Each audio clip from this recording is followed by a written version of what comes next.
Hello everyone, now we will study some important results on integers.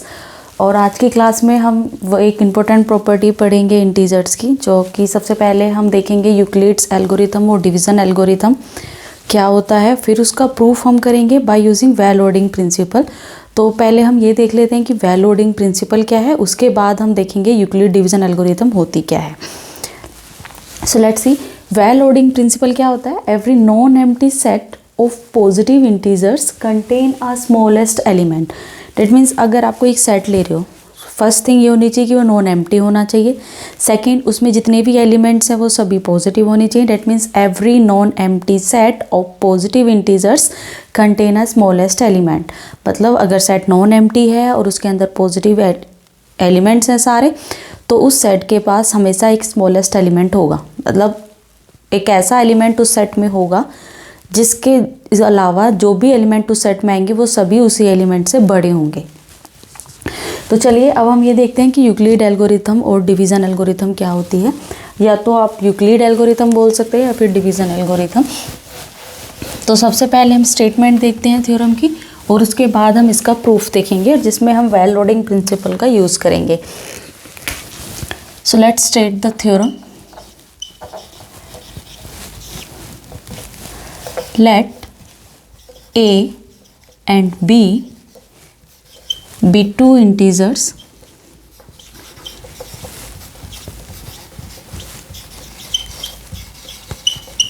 such that हम जो integer B ले रहे हैं वो पॉजिटिव होना चाहिए।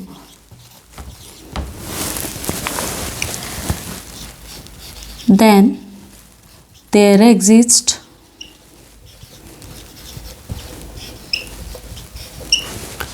unique integers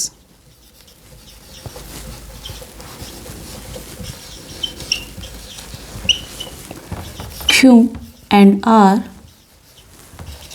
such that we can write A as B into Q plus R, और where R जो होता है वो ये कंडीशन सेटिस्फाई करता है कि R should be greater than equals to 0 and strictly less than B। That means A को हम लिख सकते हैं B into q plus r, where R is greater than equals to 0 और स्ट्रिक्टली लेस देन B।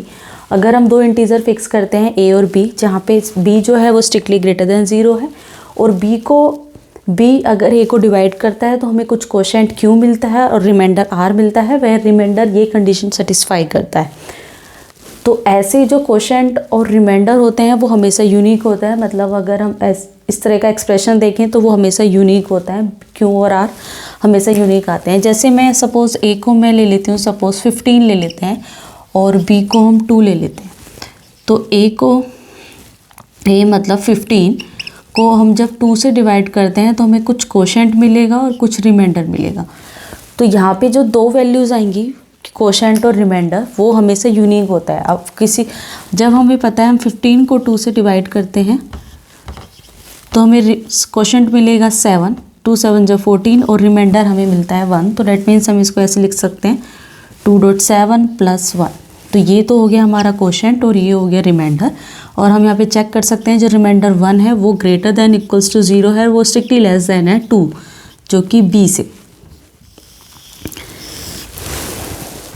इसके अलावा अगर आप इस एक्सप्रेशन को कुछ और वेव से नहीं लिख सकते, मतलब ऐसा कोई और एक्सप्रेशन नहीं हो सकता जहाँ पे Q कुछ और है और R कुछ और वैल्यू ले रहा है। ये हमेशा एक यूनिक ही एक्सप्रेशन होगा। तो चलिए अब हम इसका प्रूफ देखते हैं।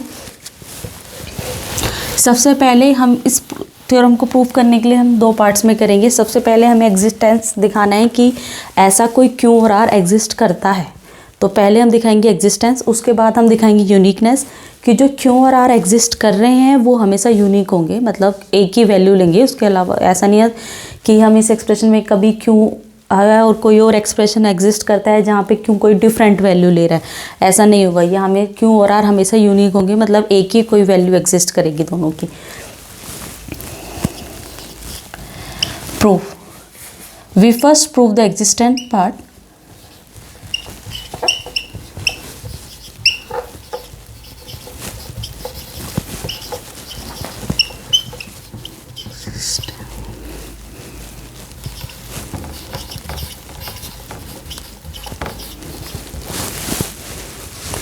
So for this let us consider a set. इसको प्रूव करने के लिए हम एक सेट कंसिडर कर रहे हैं से S, और S में हम एलिमेंट्स ले रहे हैं A माइनस बी के फॉर्म के, वेयर के एक इंटीजर है और हम वो सभी इंटीजर ले रहे हैं सच डैट ये जो एक्सप्रेशन आ रहा है A माइनस बी के वो पॉजिटिव होना चाहिए, 0 या 0 से बड़ा होना चाहिए। हम वही सब एलिमेंट्स इसमें लेंगे A माइनस बी के फॉर्म की, जहाँ पे के A और B तो फिक्स हैं, वो हमने थ्योरम में फिक्स किए हैं। अब हम के कोई भी एक इंटीजर लेंगे, लेकिन वो इंटीजर इस तरीके से होना चाहिए कि जो फाइनल वैल्यू आए A माइनस बी के की वो 0 या 0 से बड़ी होनी चाहिए। ऐसे सभी हम केस का कलेक्शन लेते जाएंगे और वो सारे एलिमेंट्स हम एस के अंदर कलेक्ट करते जा रहे हैं।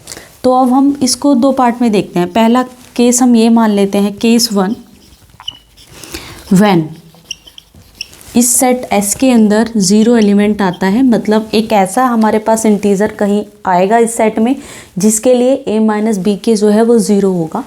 तो वो केस हम ले रहे हैं पहले कि 0 एक S का एलिमेंट है।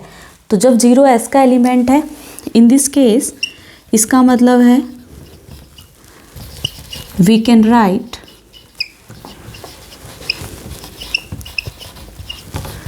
जब 0 S का एलिमेंट है, इसका मतलब 0 को हम क्या लिख सकते हैं इस फॉर्म का, वो तभी S में है A minus B q form का, जहाँ पे Q जो है वो इंटीजर को बिलोंग करता है। तो 0 क्या हो गया, वो A माइनस बी क्यू की फॉर्म का है। तो डेट मीन्स A को हम बी क्यू के इधर ले जाएँ तो A को हम लिख सकते हैं बी क्यू, और यहाँ पे कुछ नहीं है तो हम यहाँ पे R, यहाँ पे मतलब कुछ नहीं है तो हम उसको 0 लिख लेते हैं। That means b Q plus R। तो इस केस में तो हमने दिखा दिया कि हम A को बी क्यू प्लस आर की फॉर्म का लिख सकते हैं, जहाँ पे Q क्या होगा, जब A इधर गया तो डेट मीन्स B जो है A के नीचे जाएगा, वहाँ से Q की वैल्यू आ जाएगी। Q तो A बाई बी है और R है इस केस में 0 है।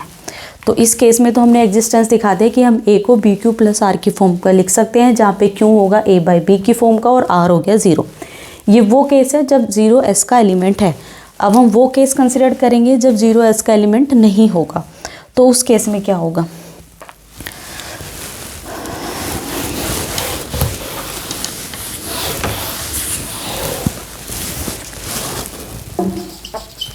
Case second, when 0 does not belongs to S, जब 0 S को बिलोंग नहीं करता।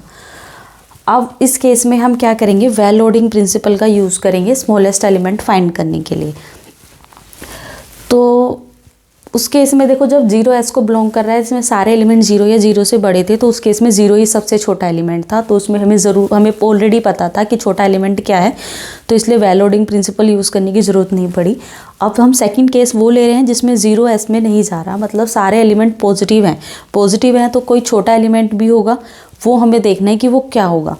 तो उसके लिए सबसे पहले वेल लोडिंग प्रिंसिपल लगाने के लिए हमें ये पता होना चाहिए कि सेट नॉन एम्प्टी होना चाहिए और सारे एलिमेंट पॉजिटिव तो ऑलरेडी हैं इसमें, बस हमें ये पता होना चाहिए कि नॉन एम्प्टी है। तो नॉन एम्प्टी के लिए हम कम से कम 1-2 एलिमेंट इसमें दिखा देंगे, तो फिर उसके बाद हम उस प्रिंसिपल को यूज़ कर सकते हैं।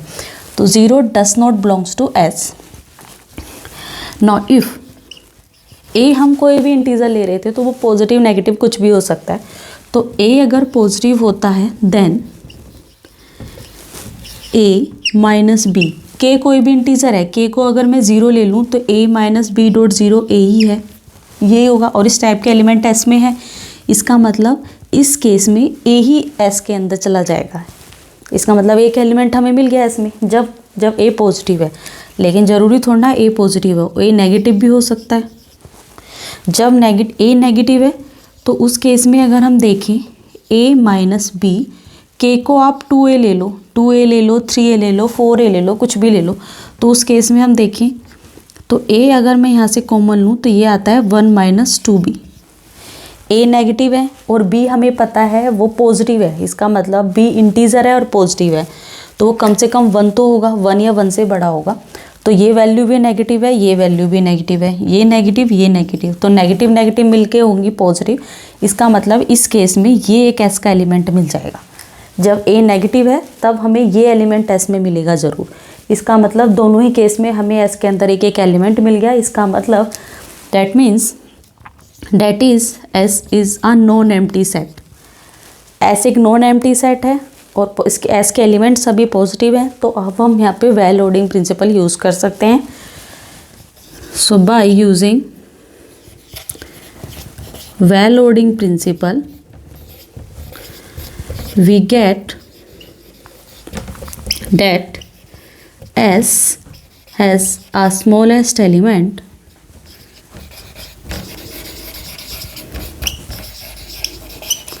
वेल लोडिंग प्रिंसिपल से हमें ये पता चला कि S के पास एक स्मॉलेस्ट एलिमेंट है, से हम उसको R कह लेते हैं।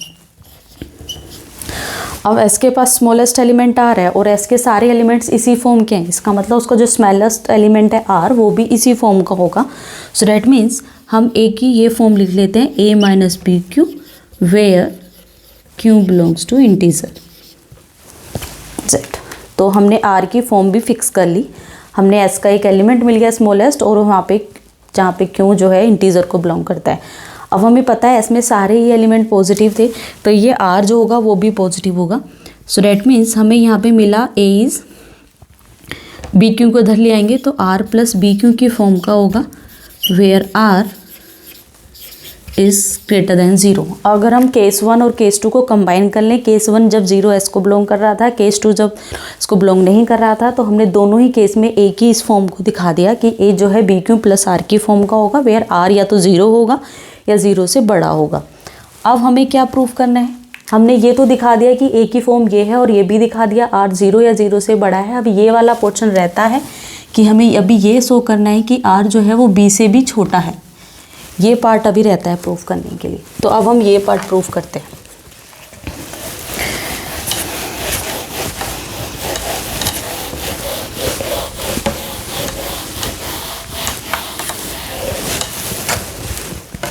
और अभी हमने देखा कि हमने A को हमने इस फॉर्म का लिखा है A इज R हमने फिक्स किया था A माइनस बी क्यू की फॉर्म का।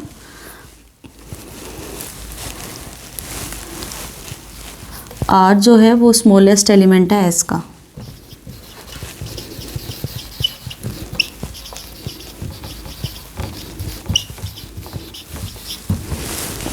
अब हम ये शो करेंगे कि जो R है वो स्ट्रिक्टली लेस देन B है। इफ़ पॉसिबल हम ये मान के चल लेते हैं वो B से छोटा नहीं है, मतलब B या B से बड़ा हो जाए तो क्या प्रॉब्लम होगी, तो वो हम चेक करते हैं। If R is strictly greater than equals to B, अगर R B या B से बड़ा हो जाए then A minus B Q जो कि R ही है वो greater than equals to B है। डैट मीन्स B को हम इधर ले आए तो हमें मिलेगा A minus B Q minus B is greater than equals to 0। So that means B अगर हम यहाँ से कॉमन ले लें तो हमें मिलेगा is greater than equals to 0। So that means हमें ये जो एलिमेंट मिला वो 0 या 0 से बड़ा है। और इस तरीके के एलिमेंट किस में है, S के अंदर A minus B into some integer, Q plus 1 एक इंटीजर है, तो इस तरह के एलिमेंट S में है। ये जो एलिमेंट है ये भी S का ही एलिमेंट है, ये एलिमेंट पॉजिटिव भी है और ये एलिमेंट S का भी है। और एक और हम यहाँ पे बात नोट कर सकते हैं, this is greater than equals to 0 and A minus B Q plus 1 अगर हम देखें A माइनस बी क्यू से, ये वाला एलिमेंट इससे छोटा होगा क्योंकि A में से हम कुछ और बड़ी वैल्यू माइनस कर रहे हैं, तो ये जो है इससे छोटा आएगा, स्ट्रिक्टली लेस देन।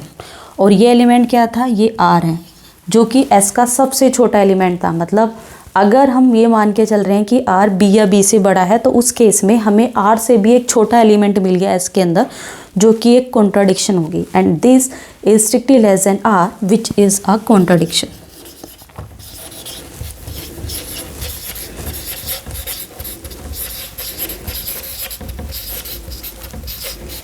कॉन्ट्राडिक्शन क्यों आई, क्योंकि R के पास S का स्मॉलेस्ट एलिमेंट R था, मतलब S में R से S के जो भी एलिमेंट होंगे वो R या R से बड़े होंगे, R से छोटा कोई और एलिमेंट हो ही नहीं सकता।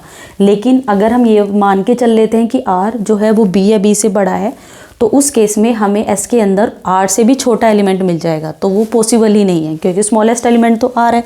तो इसका मतलब ये केस एग्जिस्ट ही नहीं करता। That means R is strictly less than B, hence R हमेशा B से छोटा होगा, स्ट्रिक्टली लेस देन B। तो हमने प्रूफ किया, एग्जिस्टेंस पार्ट अब प्रूफ हो गया कि अगर हमारे पास A और B ऐसे इंटीजर हैं जहाँ पे B पॉजिटिव है तो हम ए को लिख सकते हैं बी क्यू की form, B Q plus R की फॉर्म का, जहाँ पे आर जो होगा वो 0 या 0 से बड़ा होगा और स्ट्रिक्टली लेस देन बी होगा। अब हमें क्या प्रूफ करना है? Uniqueness part. यूनिकनेस मतलब जो इंटीजर क्यू एंड आर हैं वो यूनिक होंगे, ये अब हम प्रूफ करेंगे।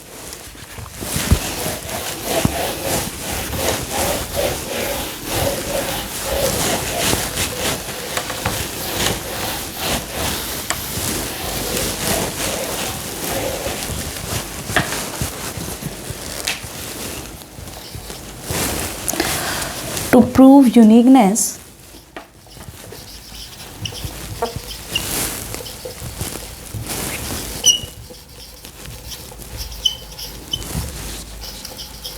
let us suppose that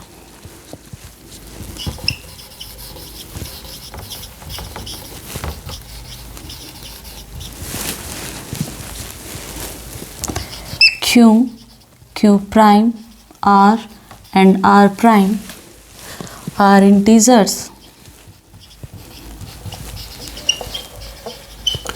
such that, हम इस तरह से इंटीजर ले रहे हैं कि ए को हम लिख सकते हैं बी क्यू प्लस आर की फॉर्म का, where R is greater than equals to 0 and strictly less than B, and we can also write A as BQ prime plus R prime where R prime is greater than equals to 0 and strictly less than B। तो हमने A की दो form ले ली, दो तरीके से expression ले लिया। एक तो ये भी A की फॉर्म है और ये भी A की फॉर्म है, जहाँ पे Q और Q प्राइम और R प्राइम इंटीजर्स हैं। अब हमें यूनिकनेस दिखाने का मतलब ये है कि हमें दिखाना है कि दोनों एक्सप्रेशन सेम है, मतलब Q और Q प्राइम सेम है और R प्राइम सेम है। अभी तो हमने दोनों जस्ट डिफरेंट एक्सप्रेशन लिए। अब R और R प्राइम जो है दो डिफरेंट इंटीजर हैं, तो कोई एक छोटा कोई एक बड़ा होगा। तो विदाउट लॉस ऑफ जनरलिटी हम ये मान लेते हैं, without loss of generality we may assume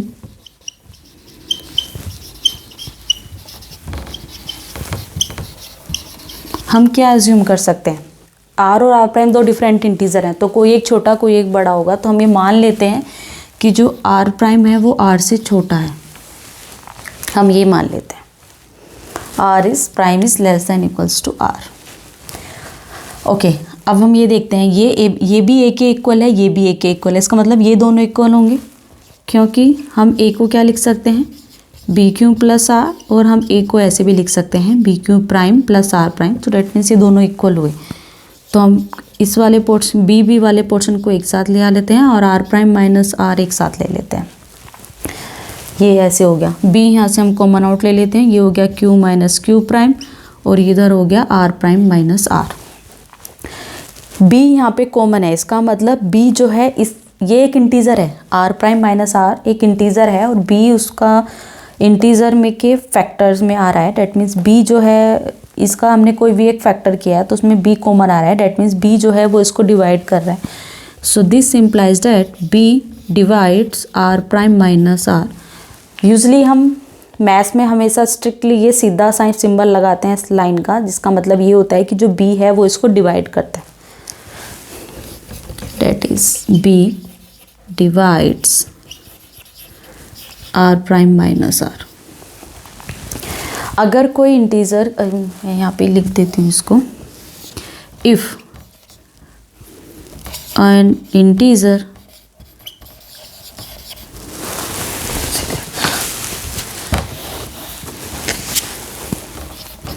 a non-zero integer a divides b if b is a into c for some c belongs to integer z। अगर कोई इंटीजर a है वो किसी इंटीजर b को डिवाइड करता है, वो उसका मतलब क्या होता है कि इफ़ b, हम ऐसे लिख सकते हैं b is a into C for some integer c। मतलब a को डिवाइड कब करेगा? जब b के फैक्टर में a कॉमन आना चाहिए, तभी वो इसको डिवाइड करेगा। तो इसलिए हम इसको इस तरह से लिख लेते हैं, डिवाइड्स b, मतलब b इसको डिवाइड करेगा, मतलब b जो है इसके फैक्टर में आना चाहिए।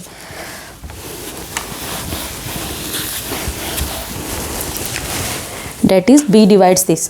तो ओके, हम यहाँ देख रहे थे b ने इसको डिवाइड किया, b इसको डिवाइड कर रहा है। और हम यहाँ पे एक चीज़ और नोट कर लेते हैं, r प्राइम b इसको डिवाइड कर रहा है तो b r minus r prime को भी डिवाइड करेगा। भाई माइनस से मल्टीप्लाई कर दो तब भी कुछ फ़र्क नहीं पड़ेगा ना, 20 को भी कर रहा है तो 20 को भी करेगा, उसके माइनस को भी करेगा।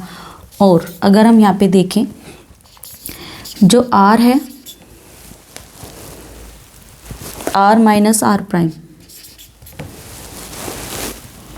r प्राइम r से छोटा है तो डिफरेंस क्या होगा, यहाँ से r प्राइम को उधर ले जाओ तो ये पॉजिटिव होगा। ये जो है r में से कुछ लेस कर रहे हैं तो ये r से छोटा होगा, r इससे बड़ा होगा ना, क्योंकि यहाँ पे हम r में से कुछ लेस कर रहे हैं तो r इससे बड़ा हुआ। और हमें पता है r जो है b से स्ट्रिक्टली लेस देन है, b इसको डिवाइड करता है और ये इंटीजर b से स्ट्रिक्टली लेस देन है। तो क्या पॉसिबिलिटी बचती है इसके पास, ये b से छोटा है तो b इसको डिवाइड तभी कर सकता है जब ये 0 होगा। So that means r minus r prime को 0 होना पड़ेगा। जैसे ही 0 हुआ तो r और r प्राइम सेम हो गए। तो इस सिंप्लाइज एट दिस, और इसको हम 1 मान लेते हैं बाय 1, ये 0 हो गया। सो डैट मीन्स ये भी 0 के इक्वल हो गया।